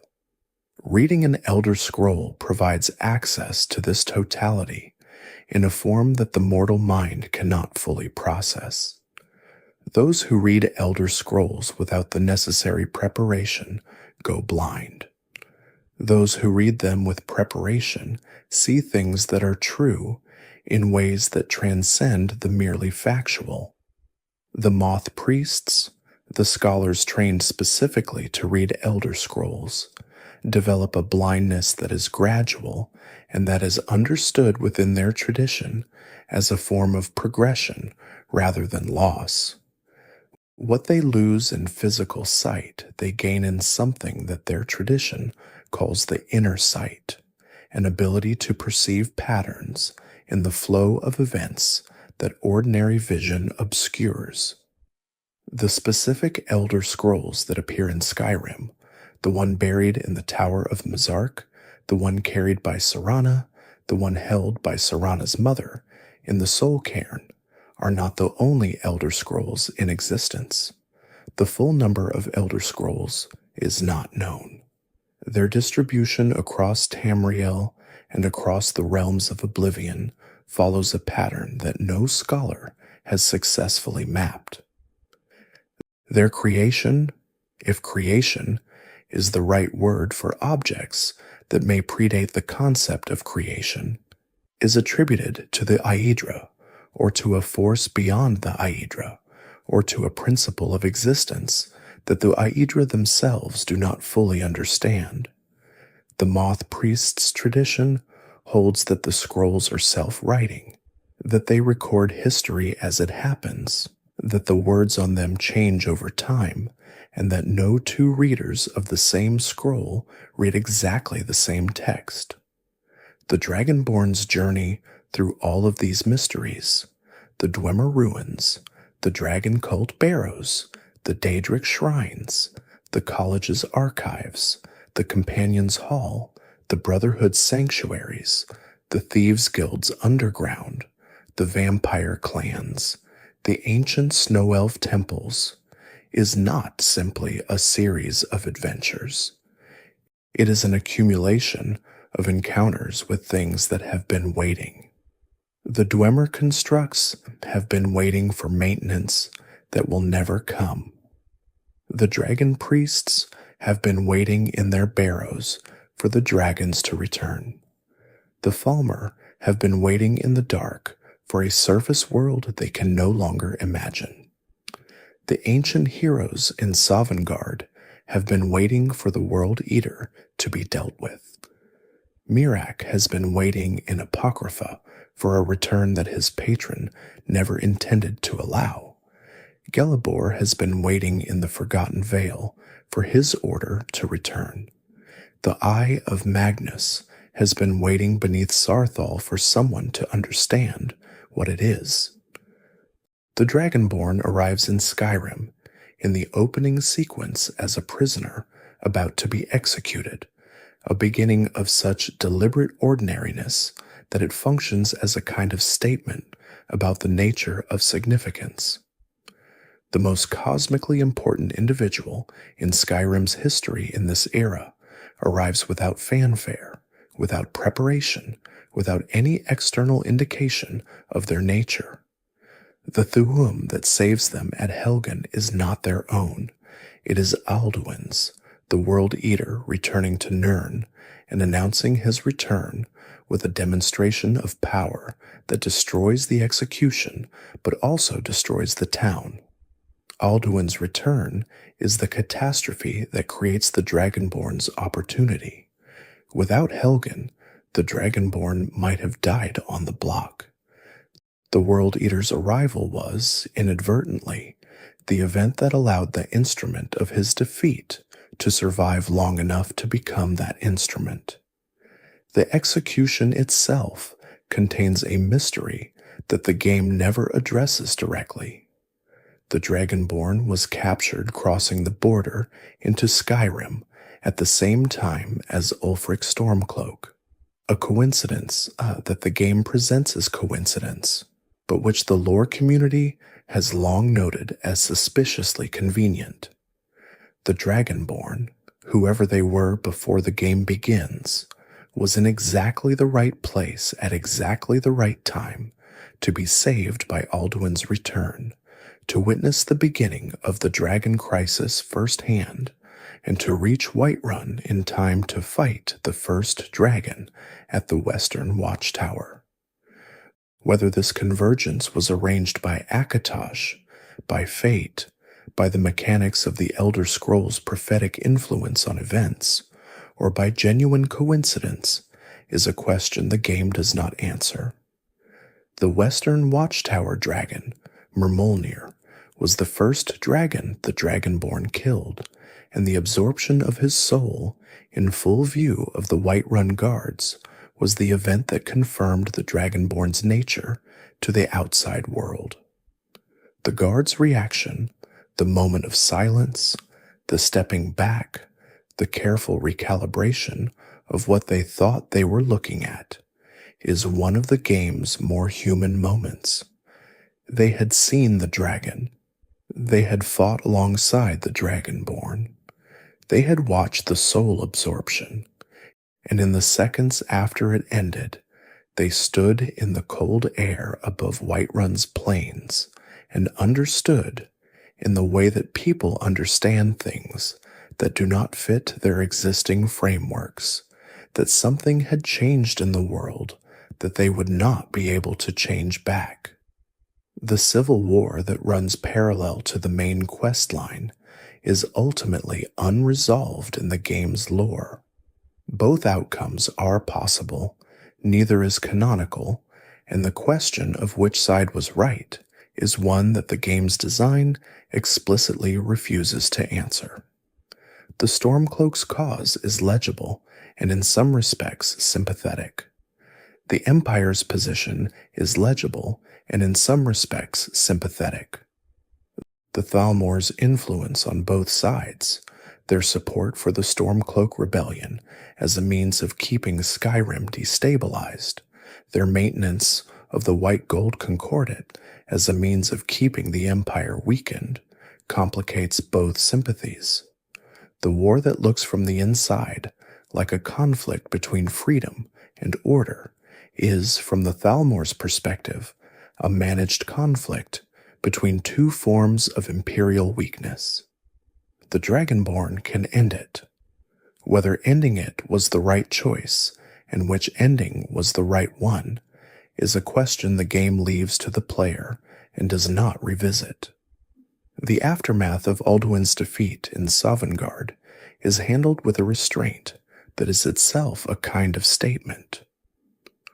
The World Eater is destroyed. The ancient heroes who helped are released to their rest. The Greybeards call a peace council. Paarthurnax remains on the mountain, or does not, depending on the player's choice. The dragons who had been serving Alduin, the ones who chose to submit to the Dragonborn rather than continue to terrorize Skyrim, settle into an ambiguous new relationship with the province, neither fully integrated nor fully separate. Odaviing, the dragon who was trapped in Dragon's Reach and who became an ally in the final assault on Skuldafn, can be summoned by the Dragonborn after the questline ends. The nature of that alliance, a dragon serving a mortal by choice because the mortal earned it, is something the Dragon Age would have considered impossible. The mysteries that remain after the main quest line's conclusion are not resolved by Alduin's defeat. The Falmer are still in Skyrim. The civil war is still ongoing, or has just ended, depending on the player's progress.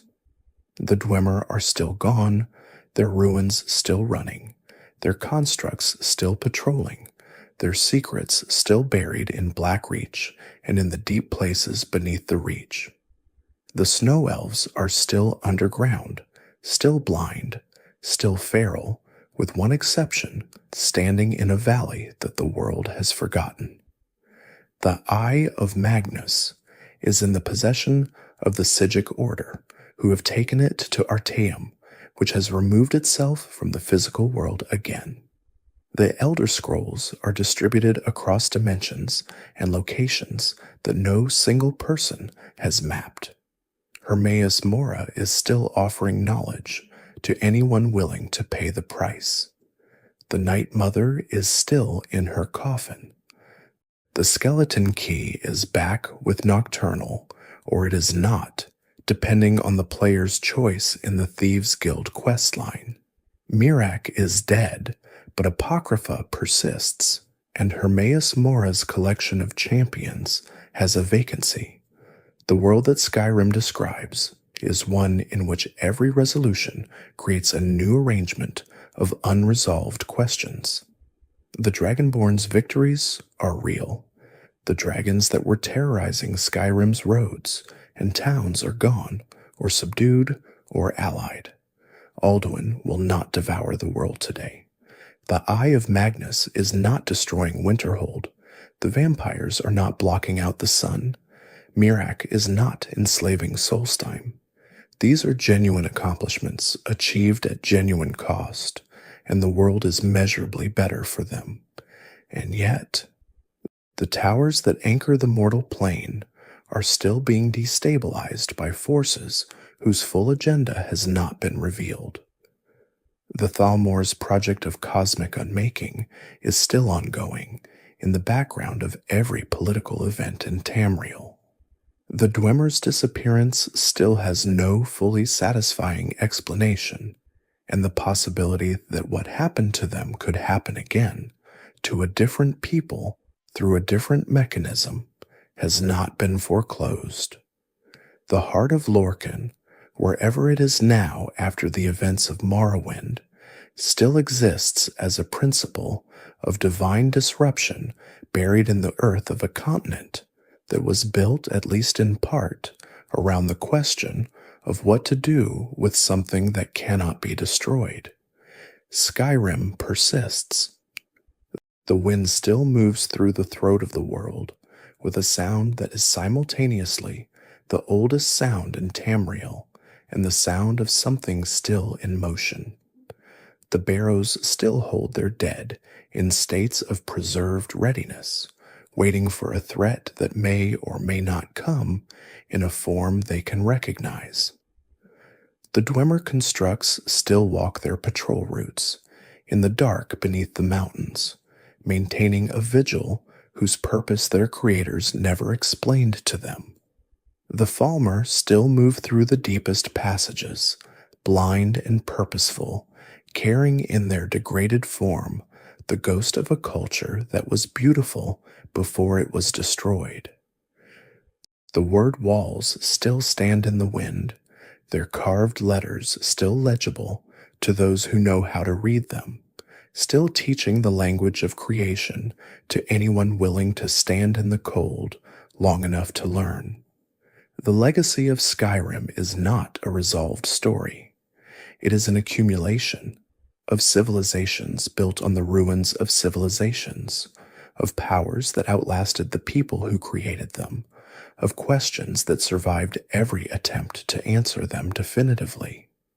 The ancient Nords who built the barrows believed they were preserving something. The Dwemer who built their machines believed they were transcending something. The Snow Elves who retreated underground believed they were surviving something.